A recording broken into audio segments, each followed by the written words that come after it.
किस्मत जिसकी तेज होती है उसके मुट्ठी में धन होती है। देखे कैसे। आज हम जानेंगे कि अपनी मुट्ठी से धन हम कैसे देखें, हमारी मुट्ठी में धन है या नहीं है। ये एक सिर्फ उंगली से हम अपने पता लगा सकते हैं। जो हमारी ये अंगुली होती है उससे, जो हमारी ये चारों यहाँ पे 4 उंगलियाँ यहाँ और हमारी एक अंगूठा है, इससे हम पता करेंगे कि हमारे बंद होने पर किससे ज़्यादा जो कैसे हमें धन मिलेगा, वो मैं आज आपको बताने वाली हूँ। अगर हमारी ये उंगली, ठीक है, तर्जनी उंगली अगर ऐसे हमारे मुट्ठी बांधने पर अगर ये पहले टच होती है तो इसमें हमें किस क्षेत्र में हमें धन मिलेगी, उस व्यक्ति को साहित्य के क्षेत्र में धन की उपलब्धि होगी। ठीक है। अब दूसरी आते हैं हम, ये हमारी उंगली है, ठीक है, तर्जनी। तो इसमें क्या होगा, जब हम ऐसे ऐसे मोड़ते हैं और मोड़ने के बाद अगर ये बीच में ये उंगली हमारी मध्यमा उंगली जो है ये हमारे बीच में से टच होती है मुट्ठी बंधने पर, तो उस आदमी को कैसे धन मिलेगा, तो उसे चतुराई से और भौतिक क्षेत्र में उसे धन अर्जित वो कर सकता है। किसी को किसी तरह से लूटपाट करके या फिर किसी तरह से किसी की बात को किसी तरीके से मोहित कर वो कर सकता है।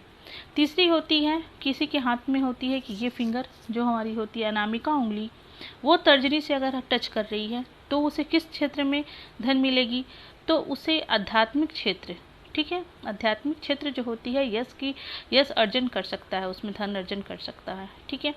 यदि हाथ के मोड़ने पर अगर हमारी उंगलियां बराबर दिखे तो जीवन के संतुलन बनाए रखने तक ही वो हम धन अर्जित कर पाएंगे। जैसे हमारी चारों उंगलियां अगर एक साथ ऐसे है तो वो जीवन में एक जो संतुलन बनाकर हमें धीरे धीरे धन की प्राप्ति होगी।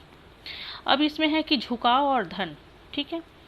तो झुकाव क्या होता है कि कर्म के सिद्धांत के अनुसार यदि व्यक्ति के हाथ के पीछे की बनावट कछुए की आकृति की हो तो उसे देखा जा सकता है कि वो सर्वश्रेष्ठ कहते हैं उसे। जैसे मान लेते हैं कि हम ऐसे हाथ को रखते हैं और किसी के हाथ ऐसे रखा जाता है, कोई हाथ ऐसे रखता है, कोई हाथ थोड़ा ऐसे करके रखता है, तो जिसकी हाथ इस टाइप से होंगी, जो थोड़ा सा ऐसे होगा कछुए के आकार की, तो वो लोगों की क्या होती है कि उसमें सर्वश्रेष्ठ उसकी हाथें होती है। और यदि उसकी अंगुलियों के बाहर की तरफ झुकाव हो तो वो व्यक्ति मिलनसार होगा, उसे मित्रों से धन मिलने का सहयोग होता है।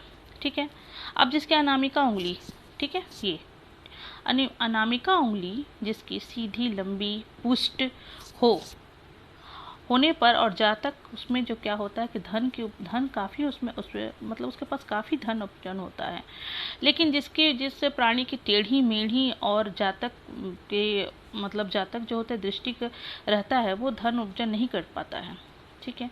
लेकिन जिसकी है अनामिका का झुकाव कनिष्ठा की ओर होता है, जैसे ये अनामिका, तो ये हमारी जो कनिष्ठा उंगली है, ये हमारी जो अनामिका उंगली है, इसका झुकाव इधर की तरफ हो तो वो आदमी व्यापार में काफ़ी धन अर्जित करता है। ऐसे बहुतों के हाथों में होती है जो व्यापार वगैरह में ज़्यादा सक्षम होते हैं। यदि दोनों हाथों में तर्जनी, जैसे आपके दोनों हाथों में कि ये हाथें हो गई और आपकी left hand and right hand दोनों की, ठीक है, उसकी तर्जनी उंगली की मध्यमा की ओर झुक रही हो, तो जैसे ये हमारी जो मध्यमा उंगली है, ठीक है, वो हमारी तर्जनी उंगली मतलब तर्जनी इधर साइड में, ठीक है, अगर झुक रही हो दोनों हाथों की उंगली ऐसे हमारी है और ये इधर साइड जा रही हो तो वो कल्पनाशील व आलस्यवन से धन का व्यय करता है। बिल्कुल ही मतलब लाइफ में उसकी एक आलस्य होती है और वो बिल्कुल ही कल्पनाशील, मतलब वो सोचते रहेगा कि आज ये कमाऊंगा आज वो कमाऊंगा, कमा नहीं पाते हैं, वो सिर्फ धन व्यय कर पाते हैं। यदि दोनों हाथों में मध्यमा उंगली तर्जनी की ओर झुके तो अगर दोनों हाथों में ये उंगली जो है हमारी वो हमारी कनिष्ठा की ओर अगर झुके दस्ट इधर, ठीक है, तो लेफ्ट साइड अगर झुकती है तो वैसे व्यक्ति कला व्यापार साहित्य में संपूर्ण होते हैं। ठीक है, धन प्राप्त करते हैं। ठीक है। यदि दोनों हाथों में मध्यमा उंगली, अगर ये दोनों हाथों की मध्यमा बीच की उंगली, ठीक है, अनामिका उंगली के तरफ झुकती है, अगर इधर झुकती है मतलब ये हमारी जो ये फिंगर है ये फिंगर की ओर इधर झुकती है, हल्का सा झुकाव इसका इधर रहता है, तो अस्थिर निराशावादी बदले की भावना वाला होकर धन को प्राप्त करता है। वो एक तरीके का इस टाइप से इसको भावना जो हर समय किसी ना किसी से बदले लेने की होती है, हर से माइंड में कुछ ना कुछ के चलते ही रहता है।